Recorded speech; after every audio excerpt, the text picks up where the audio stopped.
नमस्कार, मैं हूं शिवेंद्र द्विवेदी और आप देख रहे हैं विशेष। जोशीमठ में शहर के सबसे निचले हिस्से में बसा जेपी कॉलोनी तबाही के मुहाने पर खड़ा है। बरसात का पानी ढलान पर बसे इस शहर में ऊपर से उतरकर नीचे अलकनंदा नदी में मिल जाता है। बाकी का पानी शहर की उसी जमीन में रिसता रहता है जो ग्लेशियर से बहाकर लाए गए मिट्टी के मलबे से बनी हुई है। 2 जनवरी को जब लोग गहरी नींद में सो रहे थे, उस समय रात में अचानक से एक झरना फूट पड़ा। इस झरने से रात भर मटमैला पानी निकलता रहा। यह पानी जैसे कि 24 घंटे चलने वाली ट्यूबवेल जैसा था। पिछले करीब 5 दिन से यह पानी लगातार ऐसे ही बह रहा है। यह पानी पथरीली जमीन में कहां से आ रहा है, इसका पता अभी तक किसी भी विशेषज्ञ द्वारा नहीं लगाया जा सका। अब तक कोई 1 दर्जन भूवैज्ञानिक यहां आ चुके होंगे, लेकिन कोई भी इस झरने के फूटने की गुत्थी नहीं सुलझा सका है।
जोशीमठ का भू धसाव और ये भू रिसाव सबसे बड़े पर्यावरणीय अनदेखे का एक परिणाम है। जोशीमठ के जमीन की अंदरूनी नींव कमजोर हो चुकी है, जिस वजह से जोशीमठ के 600 घर प्रभावित हो रहे हैं। वहां पर विस्थापन की मांग सबसे बड़ा मुद्दा बन गई है। ऐसे में आपदा प्रबंधन सचिव रंजीत कुमार सिन्हा ने जोशीमठ की अध्ययन रिपोर्ट सरकार को सौंप दी है। इस विशेष दल ने 5 और 6 जनवरी को जोशीमठ के प्रभावित क्षेत्रों का मुआयना किया था। इस रिपोर्ट में सरकार को कुछ अहम सुझाव भी दिए गए हैं, जिसमें प्रभावित मकानों को ध्वस्त करने की बात शामिल है। आइए इन्हीं सब मुद्दों पर चर्चा करते हैं वहां के कुछ स्थानीय लोगों से और जानते हैं उनकी राय। राजेंद्र पुरोहित जी जो वहां के स्थानीय निवासी हैं, आज हमारे साथ एक और मेहमान हैं जिनसे हम बात करेंगे। वो हैं प्रभात पुरोहित जी, सरपंच भी हैं और गांव मटई से हैं, जो कि जोशीमठ में ही है। ये जूलॉजी के छात्र भी रह चुके हैं। तो सबसे पहले मैं आपका बहुत बहुत धन्यवाद करना चाहूँगा प्रभात जी। तो मुझे अभी वहाँ की एक्चुअल सिचुएशन क्या है, इसके बारे में बताएं। अभी क्या हालात हैं जोशीमठ के? सर्वप्रथम तो मैं आपका धन्यवाद करता हूं कि आपने मुझे इस माध्यम से जोड़ा। मैं बता दूं कि जो आज की स्थिति जोशीमठ की बनी हुई है, जिसको ज्योतिर्मठ के नाम से भी जाना जाता है, वर्तमान समय में 603 घरों पर दरारें आ चुकी हैं और 44 परिवारों को प्रशासन के द्वारा वहां पे शिफ्ट करा दिया गया है। और पूरी तरह से जो शासन प्रशासन है एक तरीके से वहां पे मुस्तैद है और हर तरफ से अपनी रेकी कर रहा है और देख रहा है कि किस प्रकार से ये जो बड़ी घटना या शंका बनी हुई है, इसको किस प्रकार से टाला जाए या इसको किस प्रकार से इसका वो किया जाए, समाधान किया जाए। तो मैं आपको सबसे पहले बता दूं, वजह से आप तो छात्र भी रह चुके हैं, आप ये बताइए कि आपकी वजह से ये वजहें क्या रही होंगी इन दरारों की? क्या किस वजह से ये दरारें पड़ी?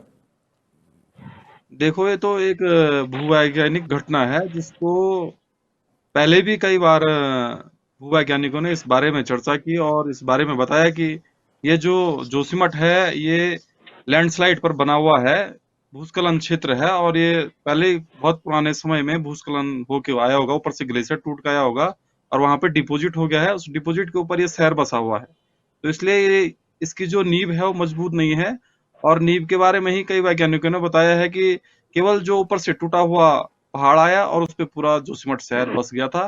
तो मेन घटना यही है कि भूगर्भ का ही इसमें ज्यादा जी, आधार है, और इसको ये आधार दर्शकों में मोरेन नाम को लेकर बड़ी उत्सुकता है कि वो जानना चाहते हैं ये मोरेन क्या होता है। जो अभी आपने बताया, क्या ये मोरेन ही है?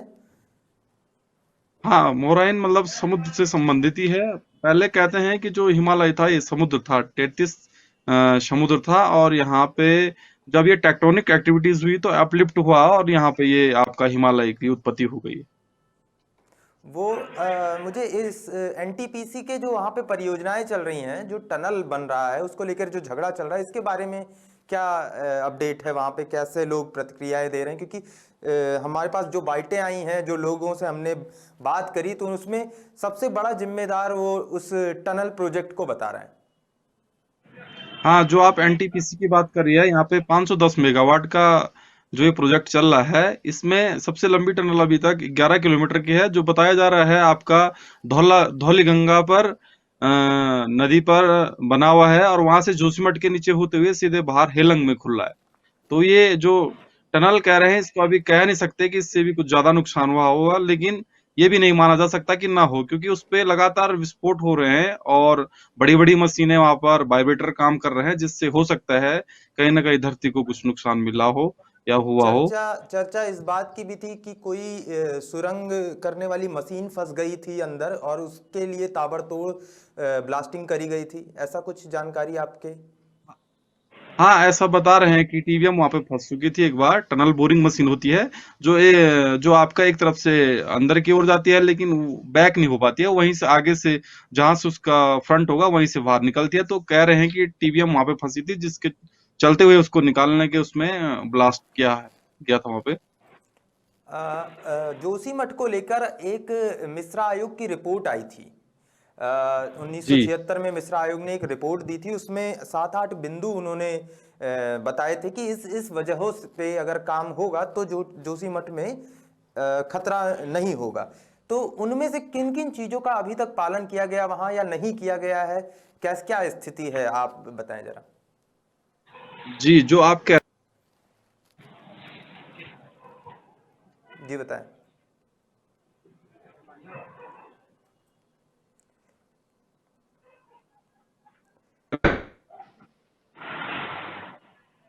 एक्चुअल में सर वहां पे जो ड्रेनेज सिस्टम था, ड्रेनेज सिस्टम पे काम होना था, और वहां पे इतना कंस्ट्रक्शन वर्क नहीं होना था, क्योंकि वहां पे पहले से ही इतना लोड है कि आप देखो 5-5 6-6 मंजिलें वहां पे इमारतें हैं, और रेस्तरों हैं, होटल्स हैं, कई प्रकार के बने हुए हैं, और कंस्ट्रक्शन वर्क हो रहे हैं, बहुत सारे प्रोजेक्ट चल रहे हैं जो भी वहां पे चल उसमें रहे हैं, तो उनसे पहाड़ों के दबाव बना है। उस रिपोर्ट में कहा गया था कि जो पहाड़ों के नीचे के हिस्से हैं वहां पे पेड़ लगाए जाएं, जिससे कि वहां की मिट्टी थोड़ी स्थिर हो सके। तो क्या ऐसा कुछ हुआ था जी कि नहीं हुआ था, कि केवल कंस्ट्रक्शन के कार्य किए जा रहे थे? जी, मैं आपको बता दूं, जो ये है धौलीगंगा और यहाँ पर अलकनंदा का जो विष्णुप्रयाग में जो दोनों नदियां मिलती हैं, उसके बाद वो अलकनंदा फिर आगे जाके जोशीमठ के शहर के नीचे से बिल्कुल जड़ में बह रही है, जिससे वहां पूरा कटाव हो चुका है, और ऊपर का मलबा नीचे काट रही है। तो वो उस समय कहा गया था कि यहाँ पे अगर चेक डैम जो बने होंगे पुराने, या वहां पे किसी प्रकार का ऐसा सपोर्टिंग सिस्टम लगाया हो, जिससे कि वो ऊपर का जो मलबा है वो नीचे की ओर नदी न काट पाए, लेकिन वो इस प्रकार का कुछ कार्य हुआ नहीं, जिससे कि लैंडस्लाइड। जी। नदियों के किनारे पत्थर जमा हो जाते हैं, उन पत्थरों को निकाल कर उनको बेच दिया जाता है या उनकी तस्करी भी होती है। तो क्या इन सब मामलों से भी वहां के पर्यावरण को कुछ खतरा है?